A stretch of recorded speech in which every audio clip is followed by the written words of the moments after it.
Good morning students. ನಾನು ಈಗ passive form ಏನಿದೆಯೋ ಕ್ವಶನ್ ನಂಬರ್ 11 ಇದರ ಬಗ್ಗೆ ನಾನು ಚರ್ಚೆ ಮಾಡ್ತೀನಿ. ನಮ್ಮ ಕ್ವಶನ್ ಬ್ಯಾಂಕಲ್ಲಿ ನಿಮಗೆ ಗೊತ್ತಿರಲಿ ಒಟ್ಟು 15 ಕ್ವಶನ್ಸ್ ಕೊಟ್ಟಿದ್ದಾರೆ. ಮೋಸ್ಟ್ ಆಫ್ ಆಲ್ ಆ ಕ್ವಶನ್ಸಲ್ಲೇ ಆಗಿರ್ಬೋದು ಅಥವಾ ಯಾವುದು ನಾನ್ ಟೆಕ್ಸ್ಚುಯಲ್ ಕ್ವಶನ್ಸ್ ಆಗಿರ್ಬೋದು ಅಥವಾ ಟೆಕ್ಸ್ಚುಯಲ್ ಕ್ವಶನ್ಸ್ ಆಗಿರ್ಬೋದು. ಟೆಕ್ಸ್ಚುಯಲ್ ಕ್ವಶನ್ಸ್ ಅಂತಂದರೆ ನಮ್ಮ ಬುಕ್ ಒಳಗೆ ಏನು ಯೂನಿಟ್ಸ್ ಇದಾವೋ ಆ ಒಂದು ಯೂನಿಟ್ಸಲ್ಲೇ ಕ್ವಶನ್ಸ್ ಕೇಳುವಂಥದ್ದಾಗಿರುತ್ತೆ. ನಾನು ಮೊದಲನೇ ಕ್ವಶನ್ಗೆ ನಾನು ಆನ್ಸರ್ ಮಾಡ್ತೀನಿ. ಒಟ್ಟು 15 ಕ್ವಶನ್ಸ್ ಇದ್ದಾವೆ. 15 ಕ್ವಶನ್ಸ್ಗೂ ಇಲ್ಲ ಆನ್ಸರ್ ಮಾಡ್ತೀವಿ. ಆನ್ಸರ್ ಮಾಡಬೇಕಾದ್ರೆ ನಾವು ಯಾವ ರೀತಿ ಯಾವ ವರ್ಬ್ಸನ್ನು ನಾವು ಸೆಲೆಕ್ಟ್ ಮಾಡ್ಕೋಬೇಕು, ಪ್ರೆಸೆಂಟ್ ಟೆನ್ಸ್ ಹೆಲ್ಪಿಂಗ್ ವರ್ಬ್ಸ್ ಯಾವ್ದು ತಗೋಬೇಕು, ಪಾಸ್ಟ್ ಟೆನ್ಸ್ ಹೆಲ್ಪಿಂಗ್ ವರ್ಬ್ಸ್ ಯಾವ್ದು ತಗೋಬೇಕು, ಅದೇ ರೀತಿ ಫ್ಯೂಚರ್ ಸೆಂಟೆನ್ಸ್ಗೆ ಸಂಬಂಧಿಸಿದಂತೆ ಯಾವ ವರ್ಬ್ಸನ್ನು ತಗೊಳ್ಬೇಕು ಅನ್ನುವಂತಹದ್ದನ್ನು ನಾವು ಕ್ವಶನ್ಸಲ್ಲಿ ಯಾವ ರೀತಿ ಕೊಟ್ಟಿದ್ದಾರೋ ಅದೇ ಬೇಸಿಸ್ ಮೇಲೆ ಇಲ್ಲಿ ನಾನು ಆನ್ಸರ್ ಕೊಡುವಂತಹದ್ದಾಗಿರುತ್ತೆ. ಪ್ರತಿ ಸಂದರ್ಭದಲ್ಲಿ ಯಾವ ರೀತಿ ನಾನು ಆನ್ಸರ್ಸ್ ತಗೊಂಡಿದ್ದೀನೋ ಅದನ್ನು ನೀವು ಗಮನ ಇಟ್ಟು ಕೇಳಬೇಕಾಗಿರುತ್ತೆ. ಮತ್ತು ಅದನ್ನೆಲ್ಲನೂ ಅಂಡರ್ಲೈನ್ ಮಾಡಿರ್ತೀನಿ, ಅದನ್ನು ನೋಡಬೇಕಾಗಿರುತ್ತೆ. ಮೊದಲನೇ ಕ್ವಶನ್ ಓದ್ತೀನಿ ನೋಡಿ.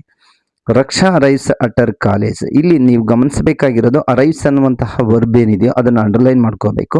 ನೀವು ಕ್ವಶನ್ ಬ್ಯಾಂಕನ್ನು ಓಪನ್ ಮಾಡ್ಕೋಬೇಕು. ನಿಮ್ಮ ಎಲ್ಲ ವಿದ್ಯಾರ್ಥಿಗಳಿಗೂ ಈಗಾಗಲೇ ನೀವು ತಗೊಂಡಿದ್ದೀರಲ್ವಾ, ಕ್ವಶನ್ ಬ್ಯಾಂಕನ್ನು ಓಪನ್ ಮಾಡ್ಕೊಂಡ್ರಿ. ನಮ್ಮ ಡಿಪಾರ್ಟ್ಮೆಂಟ್ ಸಪ್ಲೈ ಮಾಡಿರುವಂತಹ ಒಂದು ಕ್ವಶನ್ ಬ್ಯಾಂಕು. ಅಲ್ಲಿ ಅರೈವ್ಸ್ ಅನ್ನುವಂಥ ವರ್ಬ್ ಏನಿದೆಯೋ ಅದು ಪ್ರೆಸೆಂಟ್ ಫಾರ್ಮ್ ಆಗಿದೆ. ಅದು 10 AM ಎವ್ರಿ ಡೇ ಇದನ್ನು ಸಹ ಪ್ರೆಸೆಂಟ್ ಫಾರ್ಮನ್ನು ಸೂಚಿಸುತ್ತೆ. ನೆಕ್ಸ್ಟ್ ಕ್ವಶನ್ ನೋಡ್ಕೊಡ್ರಿ. ಫುಲ್ ಸ್ಟಾಪ್ ಆದಮೇಲೆ ನೆಕ್ಸ್ಟ್ ಸ್ಟೇಟ್ಮೆಂಟ್ ಏನಿದೆ, ಶಿ ಟೀಚರ್ಸ್ ಅಂತ ಇದೆ. ಟೀಚರ್ಸ್ ಅನ್ನುವಂತಹ ವರ್ಬು ಪ್ರೆಸೆಂಟ್ ಫಾರ್ಮ್ ಆಗಿದೆ. ಈಗ ನೆಕ್ಸ್ಟ್ ಸೆಂಟೆನ್ಸ್ಗೆ ನಾವು ಓದಂಥ ಸಂದರ್ಭದಲ್ಲಿ ಪ್ರೆಸೆಂಟ್ ಫಾರ್ಮನ್ನೇ ನಾವು ಕನೆಕ್ಟೆಡ್ ಆಗಿ ನಾವು ತಗೋಬೇಕು. ಯಾಕೆಂದರೆ ಅಲ್ಲಿ ಯಾವುದೇ ರೀತಿಯಲ್ಲಿ ಫಾಸ್ಟ್ ಫಾರ್ಮ್ ಆಗಲಿ ಫ್ಯೂಚರ್ ಫಾರ್ಮ್ ಆಗಲಿ ಅಲ್ಲಿ ಸೂಚಿಸುವಂತಹ ಯಾವುದೇ ಪದಗಳಿಲ್ಲ. ಅದು ಭಾಳ ಇಂಪಾರ್ಟೆಂಟು. ಸಬ್ಜೆಕ್ಟ್ ಏನಿದೆ ನೋಡಿ, ಶಿ ಅನ್ನುವಂತಹದ್ದಿದೆ. ಶಿ ಸಬ್ಜೆಕ್ಟ್ಗೆ ಪ್ರೆಸೆಂಟ್ ಟೆನ್ಸಲ್ಲಿ ಇಲ್ಲಿ ಇರುವಂತಹ ಹೆಲ್ಪಿಂಗ್ ವರ್ಬ್ಸ್ ಯಾವುವು ನಾನು ಕೆಳಗಡೆ ಬರೆದಿದ್ದೀನಿ ನೋಡಿ. ಒಂದು ಈಸ್ ಇದೆ, ಆರ್ ಇದೆ, ಹ್ಯಾಮ್ ಇದೆ. ಬರೀ ಈಸ್ ಅಷ್ಟೇ ಬರೆದ್ರೆ ಆಯ್ತಾ? ನೋ.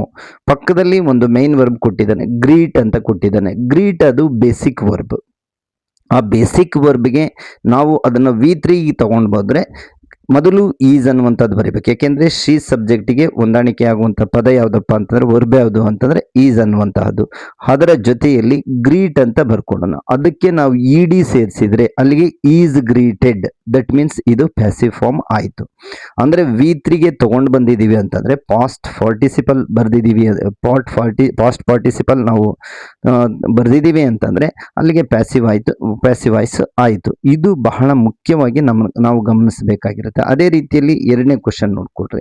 ಒಂದನೇ ಆನ್ಸರಲ್ಲಿ ಎರಡನೇ ಬ್ಲಾಂಕ್. ಹರ್ ಕ್ಲಾಸಸ್ ಅನ್ನೋದು ಪ್ಲೂರಲ್ ಸಬ್ಜೆಕ್ಟ್ ಆಗಿದೆ. ಹಾಗಾಗಿ ಪ್ರೆಸೆಂಟ್ ಟೆನ್ಸ್ಗೆ ಸಂಬಂಧಿಸಿದಂತೆ ಪ್ಲೂರಲ್ ಹೆಲ್ಪಿಂಗ್ ವರ್ಬ್ ಯಾವುದಪ್ಪ ಅಂತಂದರೆ ಆರ್. ಬ್ರಾಕೆಟಲ್ಲಿ ಏನು ಕೊಟ್ಟಿದ್ದಾನೆ, ಲವ್ ಅನ್ನುವಂತಹ ಪದ ಕೊಟ್ಟಿದ್ದಾನೆ. ಲವ್ಗೆ ನಾವು ಆ ಪದನ ಆರ್ ಜೊತೆಯಲ್ಲಿ ಬರ್ಕೊಂಡು ED ಬರೆದ್ರೆ ಆರ್ ಲವ್ಡ್, ಅಲ್ಲಿಗೆ ಪ್ಯಾಸಿವ್ ಫಾರ್ಮ್ ಆಯಿತು ಬೈ ಆರ್ ಸ್ಟೂಡೆಂಟ್ಸ್. ನೆಕ್ಸ್ಟ್ ಮೂರನೇದು ಯಾವುದಪ್ಪ ಅಂತಂದರೆ ಶಿ ಅಂತ ಇದೆ. ಶಿ ಡ್ಯಾಶ್ ರೆಸ್ಪೆಕ್ಟ್ ಅಂತ ಬ್ರಾಕೆಟಲ್ಲಿ. ಬ್ರಾಕೆಟ್ ಅದೇ ರೀತಿಯಲ್ಲೇ ಬರೀಬಾರ್ದು, ನಾವು ಬ್ರಾಕೆಟ್ ತೆಗೆದೇ ಆನ್ಸರ್ ಬರೀಬೇಕಾದ್ರೆ. ಶಿ ಈಸ್ ಏನಕ್ಕೆ ಅಂತಂದರೆ ಸಬ್ಜೆಕ್ಟ್ ಶಿಗೆ ಹೊಂದಾಣಿಕೆ ಆಗುವಂಥ ಪದ ಈಸ್ ಆಗಿದೆ. ಆಗಿರ್ಬೋದು, ಶಿ ಆಗಿರ್ಬೋದು, ಹಿಟ್ ಆಗಿರ್ಬೋದು, ಯಾವುದೇ ಒಂದು ಸಿಂಗಲ್ ನೇಮ್ ಆಗಿರ್ಬೋದು. ಆಗ ನಾವು ಈಸ್ ಅಂತ ತಗೋಬೇಕು. ಬ್ರಾಕೆಟಲ್ಲಿ ಏನು ಪದ ಇದೆಯೋ ಅದನ್ನು V3ಗೆ ತಗೊಂಡು ಹೋಗ್ಬೇಕು. ಅಂದರೆ ಪಾಸ್ಟ್ ಪಾರ್ಟಿಸಿಪಲ್ ಆಗಿ ಬರೀಬೇಕು. ರೆಸ್ಪೆಕ್ಟ್ಗೆ ED ಸೇರಿಸಿದ್ರೆ ರೆಸ್ಪೆಕ್ಟೆಡ್. ನಾನು ಏನಕ್ಕೆ ED ಸೇರಿಸ್ಬೇಕು ಅಂತ ಹೇಳ್ತಾ ಇದ್ದೀನಿ ಅಂತಂದರೆ, ನೀವು ಆ ಎರಡು ಅಕ್ಷರಗಳನ್ನು ಕೊಟ್ಟಿರುವಂಥ ಪದಕ್ಕೆ ಸೇರಿಸಿದ ತಕ್ಷಣವೇ ಈಸ್, ಆಮ್, ಆರ್ ಈ ಪದಗಳನ್ನು ನಾವು ಸಬ್ಜೆಕ್ಟ್ಗೆ ಹೊಂದಾಣಿಕೆ ಆಗುವಂಥ ಪದಗಳನ್ನು ತಗೊಂಡು ಬರೆದ ತಕ್ಷಣವೇ ಏನಾಗುತ್ತಪ್ಪ ಅಂತಂದರೆ ಅದು ಪ್ಯಾಸಿವ್ ಫಾರ್ಮ್ ಆಗುತ್ತೆ. ಇದು ಒಂದನೇ ಕ್ವಶನ್ಸ್ಗೆ 3 ಬ್ಲಾಂಕಿಗೆ ಸಂಬಂಧಿಸಿದಂತಹ ಆನ್ಸರ್ ಆಗಿದೆ ವಿದ್ಯಾರ್ಥಿಗಳು. ಈಗ ಎರಡನೇ ಕ್ವಶನ್ ಬಂದು ಓದ್ತೀನಿ ಒಂದ್ಸಲ ನೋಡಿ. The Navdanya movement dash start ಬ್ರಾಕೆಟಲ್ಲಿದೆ in 1987 full stop. More than 3000 rice varieties dash save ಅನ್ನುವಂತಹದ್ದು ವರ್ಬ್ ಬ್ರಾಕೆಟಲ್ಲಿದೆ. Under this movement full stop ಇದೆ. ಟುಡೇ ಇದು ವೆರಿ ಇಂಪಾರ್ಟೆಂಟ್, ಕಾಮ ಇದೆ. Biodiversity intensive form of farming dash practice by many farmers across the country. ಇದು ಕೊಟ್ಟಿರುವಂತಹ question ಆಗಿದೆ ವಿದ್ಯಾರ್ಥಿಗಳೇ.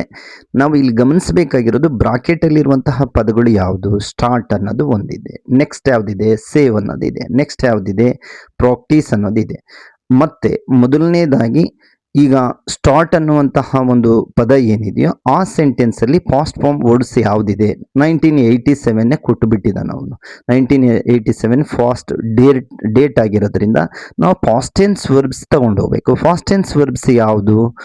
Was, helping verbs ಬಂದು ವಾಸ್ ಮತ್ತೆ ವರ್. ಇಲ್ಲಿ ಸಬ್ಜೆಕ್ಟ್ ಏನಿದೆ? ದ ನವಧಾನ್ಯ ಮೂಮೆಂಟ್ ಅಂತ ಇರೋದು, ಅಂದ್ರೆ ಸಿಂಗ್ಯುಲರ್ ಸಬ್ಜೆಕ್ಟ್ ಇದೆ. ಸಿಂಗ್ಯುಲರ್ ಸಬ್ಜೆಕ್ಟಿಗೆ ಮೊದಲು ವಾಸ್ ಬರ್ಕೊಂಡು ಬಿಡಬೇಕು. ವಾಸ್ ಬರ್ಕೊಂಡು ಅದ್ರ ಜೊತೆಗೆ ಸ್ಟಾರ್ಟ್ ಅಂತಾನು ಬರೆದು ಬಿಡೋದು. ಸ್ಟಾರ್ಟ್ ಅಂತ ಬರೆದ್ರೆ ಉಳಿದಿದ್ದೇನು ಬರೀಬೇಕು? ಇಡಿ ಬರೆದು ಬಿಟ್ರೆ ಸಾಕು. ನಾವು ಸ್ಟಾರ್ಟೆಡ್ ಆಯ್ತು. ಅಲ್ಲಿಗೆ ಏನಾಯ್ತು? ಪ್ಯಾಸಿವ್ ಫಾರ್ಮ್ ಆಯ್ತು. ಮೊದಲನೇ ಕ್ವಶನ್ ಮುಗೀತು. ಅಂದ್ರೆ ನಾನು ವಾಸ್ ಏನಕ್ಕೆ ತಗೋಬೇಕು? 1987 ಫಾಸ್ಟ್ ಫಾರ್ಮ್ ಇದೆ, ಸಿಂಗ್ಯುಲರ್ ಸಬ್ಜೆಕ್ಟ್ ಇದೆ, ಹಾಗಾಗಿ ಹೆಲ್ಪಿಂಗ್ ವರ್ಬ್ಸು ಪಾಸ್ಟ್ ಟೆನ್ಸ್ ಅಲ್ಲಿರುವಂತಹದ್ದು ಎರಡೇ ವರ್ಬ್ಸು, ಒಂದು ವಾಸ್ ಅನ್ನುವಂತಹದ್ದು ಅಥವಾ ವರ್ ಅನ್ನುವಂಥದ್ದು, ಇವೆರಡರಲ್ಲೂ ಒಂದು ತಗೋಬೇಕು. ನೆಕ್ಸ್ಟ್ ನೋಡಿ, ನೆಕ್ಸ್ಟ್ ಸೆಂಟೆನ್ಸ್ ಬರೋಣ. ಮೋರ್ ದೆನ್ 3000 ರೈಸ್ ವೆರೈಟೀಸ್ ಅಂತ ಇದೆ. ದಟ್ ಮೀನ್ಸ್ ಪ್ಲೂರಲ್ ಸಬ್ಜೆಕ್ಟ್ ಇದೆ. ಸೇವ್ ಅನ್ನೋದು ವರ್ಬ್ ಕೊಟ್ಟಿದ್ದಾನೆ. ಈಗ ಪ್ಲೂರಲ್ ಸಬ್ಜೆಕ್ಟಿಗೆ ಸಂಬಂಧಿಸಿದಂತೆ ನಾವು ಪಾಸ್ಟ್ ಟೆನ್ಸ್ ವರ್ಬ್ ಯಾವುದು? ಪಾಸ್ಟ್ ಟೆನ್ಸ್ ವರ್ಬ್ ಯಾವುದಪ್ಪ ಅಂತಂದ್ರೆ ವರ್ ಅನ್ನುವ ಪದ ಬರ್ಕೋಬೇಕು. ಮೊದಲು ವರ್ ಅನ್ನೋ ಪದ ಬರೆಯೋಣ, ಅನಂತರ ಅದ್ರ ಜೊತೆಯಲ್ಲಿ ಸೇವ್ ಅನ್ನೋದು ಬರೀಬೇಕು. ಫಸ್ಟ್ ಸೇವ್ ಅನ್ನೋದು ಬರೆದ್ರೆ ಉಳಿದಿದ್ದು ಏನಾಯ್ತು? ನಾವು ಫಾಸ್ಟ್ ಪಾರ್ಟಿಸಿಪಲ್ಗೆ ತಗೊಂಡೋಗಿಲ್ಲ, ಇನ್ನು V3ಗೆ ತಗೊಂಡೋಗಿಲ್ಲ. V3ಗೆ ತಗೊಂಡೋಗ್ಬೇಕು ಅಂತಂದ್ರೆ SAVE ಕೊಟ್ಟಿದ್ದಾನೆ, ಅದಕ್ಕೆ ಡಿ ಸೇರಿಸಿದ್ರೆ ಸಾಕು, ಅಲ್ಲಿಗೆ ಸೇವ್ಡ್ ಆಯ್ತು. ಅಂದ್ರೆ ವರ್ ಸೇವ್ಡ್ ಆಯ್ತು. ಅಂದ್ರೆ ಈಗ ಅದು past participle passive voice sentence ಆಗಿದೆ ಅಂತಾನೆ ಅರ್ಥ. ಓಕೆ ನೋಡಿ, ಅದೇ ರೀತಿಯಲ್ಲಿ ನೆಕ್ಸ್ಟ್ ಸೆಂಟೆನ್ಸಿಗೆ ಬಂದಂತ ಸಂದರ್ಭದಲ್ಲಿ ಟುಡೇ, ಟುಡೇ ಅನ್ನೋದು ಪ್ರೆಸೆಂಟ್ ಫಾರ್ಮ್. ಈಗ ನಾವು ಪ್ರೆಸೆಂಟ್ ಫಾರ್ಮ್ ಈ ರೀತಿ ಕೊಟ್ಟಂತ ಸಂದರ್ಭದಲ್ಲಿ ನೆಕ್ಸ್ಟ್ ಆ ಸೆಂಟೆನ್ಸ್ ಅನ್ನು ಪ್ರೆಸೆಂಟ್ ಫಾರ್ಮ್ ಅಲ್ಲೇ ನಾವು ಪ್ಯಾಸಿವ್ ವಾಯ್ಸಿಗೆ ತಗೊಂಡು ಹೋಗ್ಬೇಕು. Today biodiversity intensive form of farming is, ಏನಕ್ಕೆ ಅಂತಂದ್ರೆ ಸಿಂಗ್ಯುಲರ್ ಸಬ್ಜೆಕ್ಟ್ ಇದೆ. Biodiversity intensive form of forms ಅಂತನೂ ಇಲ್ಲ, ಅಥವಾ ಹಾಗಾಗಿ ನಾವು ಯಾವುದನ್ನು ಬರೀಬೇಕು? ಈಸ್ ಪ್ರಾಕ್ಟೀಸ್ಡ್ ಅಂತ ಬರೀಬೇಕು. ಈಗ ನಾನು ಎರಡನೇ ಕ್ವಶನ್ಗೆ ಆನ್ಸರ್ಸ್ ಒನ್ ಮೋರ್ ಟೈಮ್ ನಾನು ರಿಪೀಟ್ ಮಾಡ್ತೀನಿ ನೋಡಿ. ವಾಸ್ ಸ್ಟಾರ್ಟೆಡ್ ಹೇಗೆ ಬರ್ದಿದ್ದೀವಿ ಅಂತ ಹೇಳಿದ್ದೀನಿ. ವರ್ ಸೇವ್ಡ್, ವರ್ ಏನಕ್ಕೆ ತಗೊಂಡಿದ್ದೀವಿ? ಅದು ಪ್ಲೂರಲ್ ಆಗಿದೆ, ಮತ್ತೆ ಪಾಸ್ಟ್ ರೆಫರೆನ್ಸ್ ಇದೆ. Var saved. ನೆಕ್ಸ್ಟ್ ಟುಡೇ ಅಂತ ಇರೋದ್ರಿಂದ ಪ್ರೆಸೆಂಟ್ ಇದೆ.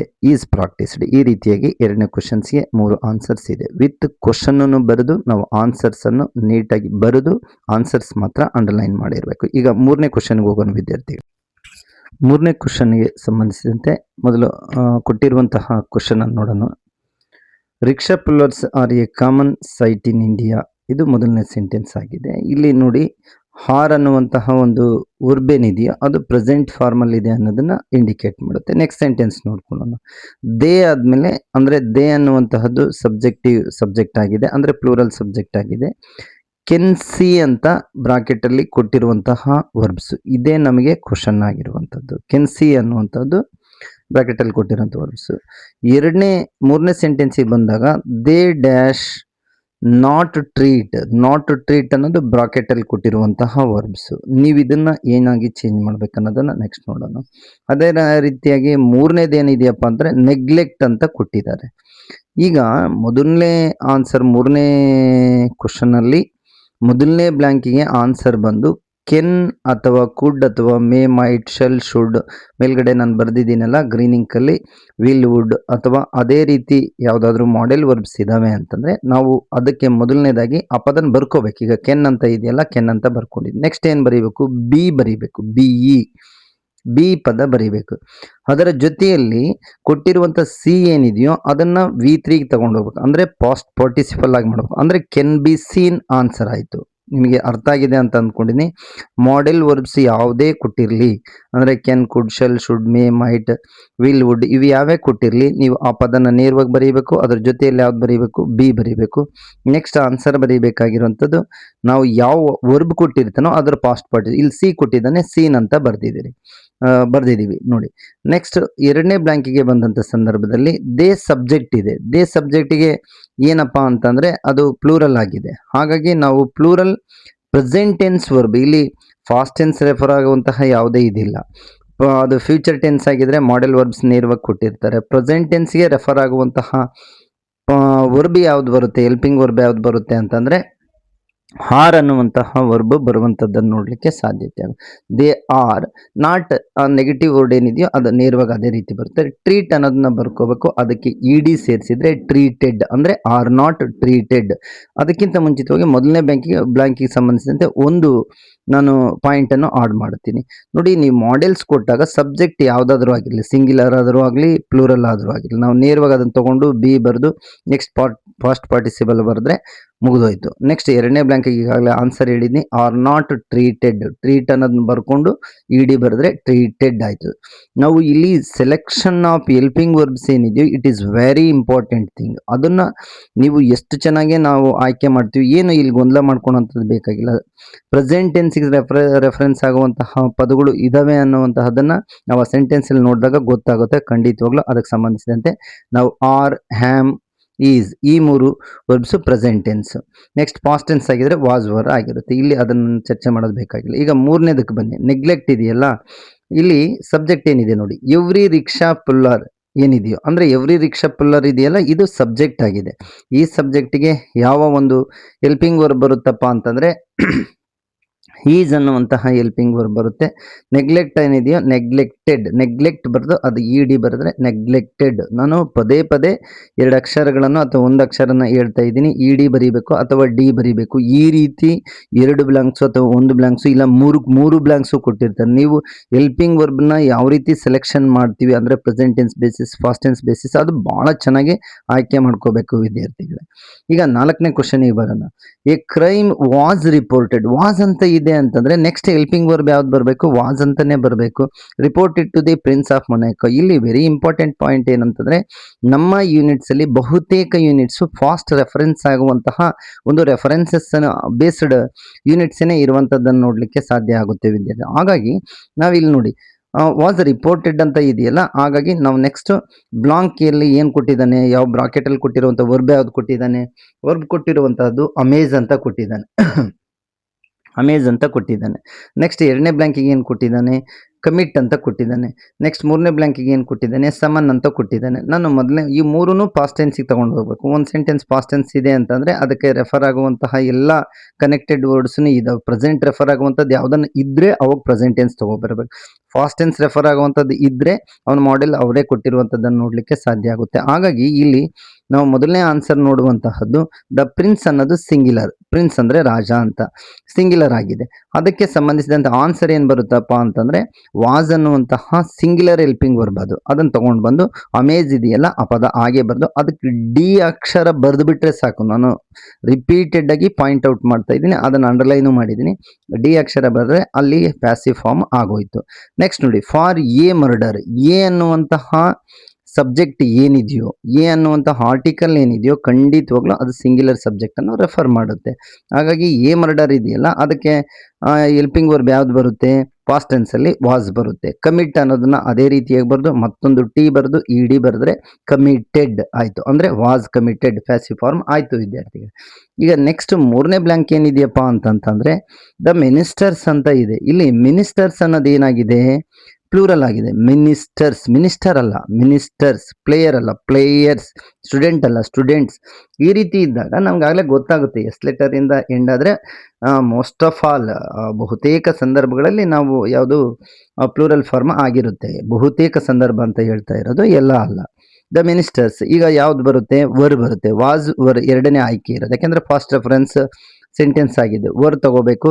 ಸಮನ್ ಅಂತ ಇದೆಯಲ್ಲ, ಸಮನ್ಡ್ ಅಂತ ಬರೀಬೇಕು. ಇ ಡಿ ಸೇರಿಸಿದ್ರೆ ಮುಗಿದೋಯ್ತು, ಸಮನ್ಡ್ ಅಂತ ಆಗುತ್ತೆ. ಇಲ್ಲಿಗೆ 4ನೇ ಕ್ವಶನ್ಸ್ಗೆ ಆನ್ಸರ್ಸ್ ಆದವು. ಒಂದು was amazed, was committed and were summoned. ಈಗ 5ನೇ ಕ್ವಶನ್ಸ್ಗೆ ಬಂದು ನಾವು ಆನ್ಸರ್ಸ್ ನೋಡುವಂಥದ್ದಾದರೆ ಡೋನಾಲಾರ ಏನಿದೆಯೋ, ಡೋನಾಲಾರ ಎಸ್ ಎನ್ ಇ ಮಾರ್ನಿಗೆ ಸಂಬಂಧಿಸಿದ ಅದನ್ನು ಫಾಸ್ಟ್ ರೆಫರೆನ್ಸ್ ಸ್ಟೋರಿ ಆಗಿರುವಂಥದ್ದನ್ನು ನೋಡಲಿಕ್ಕೆ ಸಾಧ್ಯ ಆಗುತ್ತೆ. ಅಲ್ಲಿ ರೆಫರೆನ್ಸು ಕೊಟ್ಟಿದ್ದಾನೆ ನೋಡಿ. ಡೋನಾಲಾರ ಗಾಟ್ ಅಪ್ ಅಂತ ಬಂದಿದೆ ಅಂದರೆ ಫಾಸ್ಟ್ ರೆಫರೆನ್ಸ್. ಗೇಟ್ಗೆ past tense got up to go to home. She ಅನ್ನೋದು ಸಬ್ಜೆಕ್ಟ್ ಬಂದಿದೆ. ಶಿ ಅನ್ನೋದು ಸಬ್ಜೆಕ್ಟ್ ಬಂದರೆ ಫಾಸ್ಟ್ ರೆಫರೆನ್ಸ್ ಹೆಲ್ಪಿಂಗ್ ವರ್ಬ್ ಯಾವ್ದು ಬರುತ್ತೆ? ವಾಸ್ ಅನ್ನೋಂಥದ್ದು ಬರುತ್ತೆ. ವಾಸ್ ವರ್ ಎರಡನೇ ಇರೋದು. ವಾಸ್ಗೆ ನಾವು ವಾಸ್ ಸಿ ಅನ್ನೋದಕ್ಕೆ ಕನೆಕ್ಟೆಡ್ ಆಗುವಂತಹ ಹೆಲ್ಪಿಂಗ್ ವರ್ಬ್ ವಾಸ್. ಸಪೋರ್ಟ್ ಅನ್ನೋದಕ್ಕೆ ಸಪೋರ್ಟ್ ಮೊದಲು ಬರ್ಕೋಬೇಕು, ಅದಕ್ಕೆ ಏನು ಮಾಡಬೇಕು? ಇ ಡಿ ಸೇರಿಸಬೇಕು. ಅಲ್ಲಿಗೆ ಮೊದಲನೇ ಆನ್ಸರ್ ಆಯಿತು. ಎರಡನೇ ಬ್ಲಾಂಕಿಗೆ ಬರೋಣ. She turned present tense, past tense turn ಇದ್ದಿದ್ರೆ ಪ್ರೆಸೆಂಟ್ ಟೆನ್ಸ್ ಆಗುತ್ತೆ, turned past tense or head and. ಈಗ ಮತ್ತೆ ನಾವು ಹ್ಯಾಂಡ್ ಆದಮೇಲೆ ಸಬ್ಜೆಕ್ಟ್ ಯಾವ್ದು ವಿದ್ಯಾರ್ಥಿಗಳೇ, ಅಂಡ್ ಆದಮೇಲೆ ಸಬ್ಜೆಕ್ಟ್ ಯಾವುದಾಗುತ್ತೆ ಅಂತಂದರೆ ಶಿ ಅನ್ನೋದೇನಿದೆಯೋ ಅದನ್ನೇ ಸಿಂಗ್ಯುಲರ್ ಸಬ್ಜೆಕ್ಟ್ ಅಂತ ಕನ್ಸಿಡರ್ ಮಾಡ್ಕೋಬೇಕು. ಈಗ ಅದಕ್ಕೆ ಆನ್ಸರ್ ಏನಾಗುತ್ತಪ್ಪ ಅಂದರೆ ವಾಸ್ ಅನ್ನೋದನ್ನು ತೊಗೋಬೇಕು. ಶಿ ಅನ್ನೋದಕ್ಕೆ ವಾಸ್ ಅನ್ನೋದನ್ನ ತೊಗೊಂಡಿದ್ವಿ, ಸರ್ಪ್ರೈಸ್ ಅನ್ನೋದನ್ನ ಹಾಗೆ ಬರ್ಕೊಂಡಿದ್ವಿ, ಅದಕ್ಕೆ ಡಿ ಅಕ್ಷರ ಸೇರಿಸಿದ್ರೆ ಅಲ್ಲಿಗೆ ಸರ್ಪ್ರೈಸ್ಡ್ ಅದು ಅಂದರೆ ವಾಸ್ ಸರ್ಪ್ರೈಸ್ಡ್. ನೀವು ನೆನಪಲ್ಲಿ ಇಟ್ಕೊಡ್ರಿ, ಪ್ಯಾಸಿವ್ ವಾಯ್ಸ್ ಅಂತಂದರೆ base form of the verb ಬರೆದ್ರೆ ನೀವು ಪ್ಯಾಸಿವ್ ವಾಯ್ಸ್ ಆಗಲ್ಲ. ಹೆಲ್ಪಿಂಗ್ ವರ್ಬ್ಸ್ ಜೊತೆಯಲ್ಲೇ ನಾವು ಯಾವುದು ಪಾಸ್ಟ್ ಪಾರ್ಟಿಸಿಪಲ್ಸ್ನ ಬರೀಬೇಕಾಗುತ್ತೆ. ವಿದ್ಯಾರ್ಥಿಗಳೇ, ಅದೇ ರೀತಿಯಲ್ಲಿ ಮೂರನೇ ಕ್ವಶನ್ಸ್ಗೆ ಡ್ರಾಪ್ ಅಂತ ಇದೆ ನೋಡಿ. ಇಲ್ಲಿ ವಿಚ್ ಅನ್ನೋದು ಇದೆಯಲ್ಲ, ವಿಚ್ ಅನ್ನೋದು ಸಬ್ಜೆಕ್ಟ್ ಆಗುತ್ತೆ. ವಿಚ್ ಅಂದ್ರೆ ಏನಂತ ಅರ್ಥ ಅಂದ್ರೆ ವೈಲೆಟ್ಸ್ ಅಂತ, ಅದರ ಹಿಂದ್ಗಡೆ ಇರುವಂತ ಪದ ವೈಲೆಟ್ಸ್ ಅಂತ ಇದೆ. ಅದು ವೈಲೆಟ್ ಅಲ್ಲ, ವೈಲೆಟ್ಸ್. ವೈಲೆಟ್ಸ್ ಅನ್ನುವಂಥದ್ದು ಪ್ಲೂರಲ್ ಆಗಿದೆ. ಹಾಗಾಗಿ ನಾವು ಆನ್ಸರ್ ಏನ್ ಮಾಡ್ಬೇಕಪ್ಪ ಅಂತಂದ್ರೆ ವಿಚ್ ಅನ್ನೋ ಪದಕ್ಕೆ ನಾವು ಯಾವ್ದು ತಗೋಬೇಕು ಅಂತಂದ್ರೆ ಪ್ಲೂರಲ್ ಹೆಲ್ಪಿಂಗ್ ವರ್ಬನ್ನೇ ತಗೋಬೇಕು, ಅಂದ್ರೆ ವರ್ಡ್ ತಗೋಬೇಕು. ಏನಕ್ಕೆ ಅಂತಂದ್ರೆ ಇದು ಪಾಸ್ಟ್ ಟೆನ್ಸ್ ಅಲ್ಲಿ ಇದೆ, ಇಡೀ ಸೆಂಟೆನ್ಸಸ್ ಎಲ್ಲ ಪಾಸ್ಟ್ ಟೆನ್ಸ್. ಹಾಗಾಗಿ ಡ್ರಾಪ್ ಅನ್ನೋದಕ್ಕೆ ಇನ್ನೊಂದು ಪಿ ಸೇರಿಸಿ ಇಡಿ ಬರೆದ್ರೆ ಡ್ರಾಪ್ಡ್. ಅಲ್ಲಿಗೆ ಮೂರು ಆನ್ಸರ್ ವರ್ ಡ್ರಾಪ್ಡ್, ಮೂರು ಆನ್ಸರ್ಸ್ ಆದವು. ಒಂದು ವಾಸ್ ಸಪೋರ್ಟೆಡ್, ಎರಡನೇದು was surprised and var dropped answers ಆದವು. ಇನ್ನು ಆರನೇ ಕ್ವಶನ್ ಅನ್ನು ನೋಡೋಣ. ಆರನೇ ಕ್ವಶನ್ ಅಲ್ಲಿ ಬಸವಯ್ಯ ಟ್ರೈಡ್ ಅಂತ ಇದೆ. ಟ್ರೈಡ್ ಅಂತಂದ್ರೆ ದಟ್ ಮೀನ್ಸ್ ಪಾಸ್ಟ್ ಟೆನ್ಸ್ ಅಂತಾನೆ ಅರ್ಥ ವಿದ್ಯಾರ್ಥಿಗಳೇ. Tried outshine Tammanna in his own way a palatial mansion, a palatial house ಅಂತ ಇದೆ ನೋಡಿ. ನೆನ್ಪಿಟ್ಕೊಡ್ರಿ, ಎ ಅಂತ ಬಂದಿದೆ ಅಂತ ರೆಫರೆನ್ಸ್ ಬಂದಿದೆ ಅಂತಂದ್ರೆ ಸಿಂಗ್ಯುಲರ್ ಸಬ್ಜೆಕ್ಟ್ ಅಂತ. ಈಗ ಟ್ರೈಡ್ ಅನ್ನೋದು ಪಾಸ್ಟ್ ಟೆನ್ಸ್ ಇದೆ ಅಂತಂದ್ರೆ ಪಾಸ್ಟ್ ಟೆನ್ಸ್ ಹೆಲ್ಪಿಂಗ್ ವರ್ಬ್ ಯಾವುದು ವಾಸ್ ಅಂಡ್ ವರ್. ಎ ಅನ್ನೋದು ಸಿಂಗ್ಯುಲರ್ ಸಬ್ಜೆಕ್ಟ್ ಇದೆ ಅಂತಂದ್ರೆ ವಾಸ್ ತಗೋಬೇಕು. ಬಿಲ್ಡ್ ಅನ್ನೋದಕ್ಕೆ ಪಾಸ್ಟ್ ಪಾರ್ಟಿಸಿಪಲ್ ಯಾವುದು ಬಿಲ್ಟ್ ಅಂದ್ರೆ ವಾಸ್ ಬಿಲ್ಟ್. ಇಲ್ಲಿ ಇಡಿ ಸೇರಲ್ಲ, ಇದನ್ನ ನೆನ್ಪಿಟ್ಕೋಬೇಕು. ಇದು ಇರ್ರೆಗ್ಯುಲರ್ ವರ್ಬ್. ಇರ್ರೆಗ್ಯುಲರ್ ವರ್ಬ್ 1, 2 ಕೊಟ್ಟಿರ್ತಾರೆ, ಇಲ್ಲ 1 ಕೊಟ್ಟಿರ್ತಾರೆ. ಅದನ್ನ ನೀವು ಗಮನಿಸಬೇಕು. ನಮ್ಮ ಪಾಠಗಳಲ್ಲಿ ಇರುವಂತಹ ವರ್ಬ್ಸ್ ಖಂಡಿತವಾಗ್ಲೂ ಕೊಟ್ಟಿರುವಂತದ್ದಾಗಿರುತ್ತೆ. ಅವನ್ನ ಒಂದಿಷ್ಟು ವರ್ಬ್ಸ್ ಅನ್ನು ನಾವೇನೆ ಮೊದಲನೇ ಕಲ್ತ್ಕೊಂಡಿರ್ಬೇಕಾಗಿರುತ್ತೆ. ಅದನ್ನ ಚೇಂಜ್ ಮಾಡೋದು ಗೊತ್ತಿದ್ರೆ ಖಂಡಿತವಾಗ್ಲೂ ಆಗುತ್ತೆ. ಈಗ ಸಿ ಅನ್ನೋದಕ್ಕೆ ಸೀನ್ ಅಂತ ಬರೆದ್ವಿ, ಅದನ್ನು ಇರ್ರೆಗ್ಯುಲರ್ ವರ್ಬ್ ಆಗಿರುತ್ತೆ. ಇದು ಒಂದು ಕ್ವಶನ್. ಈ ಕ್ವಶನ್ ನಂಬರ್ 11 ಅಲ್ಲಿ ಒಂದು ಕೊಟ್ಟಿರುವಂತದ್ದನ್ನು ನೋಡ್ತೀವಿ ವಿದ್ಯಾರ್ಥಿಗಳು. ಅದೇ ರೀತಿಯಾಗಿ ಈ number of persons were plural subject ಆಗಿರುವಂತದ್ರಿಂದ ನಾವು ಯಾವ್ದು ತಗೋಬೇಕು, ವರ್ ತಗೋಬೇಕು. ಇಲ್ಲಿ ನೋಡಿ ಟೋಟಲ್ ಓವರ್ ಆಲ್ ಸೆಂಟೆನ್ಸ್ ನೋಡಿದಾಗ ಎಲ್ಲಾನು ಪಾಸ್ಟ್ ಪ್ರೆಸೆಂಟ್ ವರ್ಡ್ಸೇನೆ ಇರೋದ್ರಿಂದ ವರ್ ತಗೋಬೇಕು. ಅಪಾಯಿಂಟ್ ಇದೆ, ಅಪಾಯಿಂಟ್ ಆಗೇನೆ ಬರೀಬೇಕು, ಇಡಿ ಬರೀಬೇಕು. ಅಲ್ಲಿಗೆ ವರ್ ಅಪಾಯಿಂಟೆಡ್ ಆನ್ಸರ್ ಆಗೋಯ್ತು ವಿದ್ಯಾರ್ಥಿಗಳು. ನೆಕ್ಸ್ಟ್ ಸಬ್ಜೆಕ್ಟ್ ಏನಿದೆ ಅಂತ ನೋಡ್ಕೊಡ್ರಿ. ಸ್ಕಾಲರ್ಸ್, ಪೊಯೆಟ್ಸ್ ಅಂಡ್ ಮ್ಯೂಸಿಷಿಯನ್ಸ್ ಇದೆ. Dash in. ಹೀಗಾಗಿ ಪ್ಲೂರಲ್ ಸಬ್ಜೆಕ್ಟ್ ಆಗಿರೋದ್ರಿಂದ ವಿದ್ಯಾರ್ಥಿಗಳೇ ನಾವು ಯಾವ ಹೆಲ್ಪಿಂಗ್ ವರ್ಬ್ ತಗೋಬೇಕಪ್ಪ ಅಂತಂದ್ರೆ ಓರ್ ಅನ್ನೋದು ಹೆಲ್ಪಿಂಗ್ ವರ್ಬ್ ತಗೊಂಡು ಇನ್ವೈಟ್ ಅಂತ ಇದೆಯಲ್ಲ ಅದಕ್ಕೆ ಡಿ ಅಕ್ಷರ ಸೇರಿಸಿದ್ರೆ, ಡಿ ಲೆಟರ್ ಸೇರಿಸಿದ್ರೆ ಇನ್ವೈಟೆಡ್ ಆಗುತ್ತೆ. ಅಲ್ಲಿಗೆ ವರ್ ಇನ್ವೈಟೆಡ್ ಆನ್ಸರ್ ಆಯಿತು. ಅಲ್ಲಿಗೆ ಕ್ವಶನ್ ನಂಬರ್ 6ಗೆ 3 ಆನ್ಸರ್ಸ್. ಅದು was built and var appointed and var invited. ಇಲ್ಲಿಗೆ 3 ಆನ್ಸರ್ಸ್ ಆಗಿದೆ. ಈಗ ಕ್ವಶನ್ ನಂಬರ್ 7 ನೋಡೋಣ ವಿದ್ಯಾರ್ಥಿ. ಕ್ವಶನ್ ನಂಬರ್ 7ನಲ್ಲಿ ನಾನು ನೇರವಾಗಿ ಆನ್ಸರ್ಸ್ ಹೇಳ್ಕೊಂಡು ಹೋಗ್ತೀನಿ ವಿದ್ಯಾರ್ಥಿಗಳೇ. ಐ ಹ್ಯಾಡ್ ಅಂತ ಇದೆ, ಹಾಗಾಗಿ ಅದು ಫಾಸ್ಟ್ ರೆಫರೆನ್ಸ್ ವರ್ಡ್ ಆಗಿರೋದ್ರಿಂದ, ಮತ್ತು ಐ ಡ್ರೀಮ್ಡ್ ಅಂತಲೂ ಫಾಸ್ಟ್ ರೆಫರೆನ್ಸ್ ವರ್ಡ್ ಇರೋಂಥದ್ರಿಂದ ಈ ರೀತಿ ನಾವು ಅಬ್ಸರ್ವ್ ಮಾಡಬೇಕಾಗಿರುತ್ತೆ.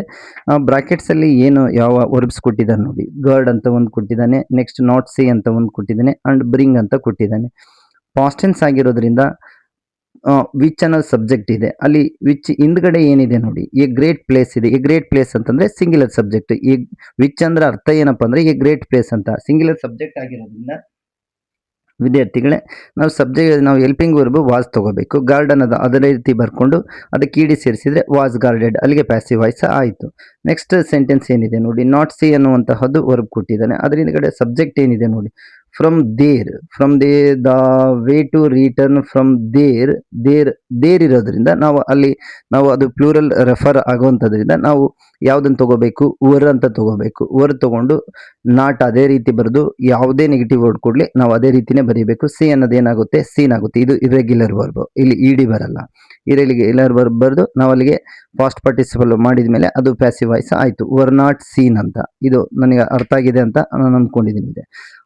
ಲಕ್ಕಿಲಿ ಐ ಅನ್ನೋದು ಸಿಂಗ್ಯುಲರ್ ಸಬ್ಜೆಕ್ಟ್ ಆಗಿದೆ. ನಾವು ಪಾಸ್ಟ್ ಟೆನ್ಸ್ ಹೆಲ್ಪಿಂಗ್ ವರ್ಬನ್ನೇ ತಗೋಬೇಕು. ವಾಸ್ ತಗೋಬೇಕು.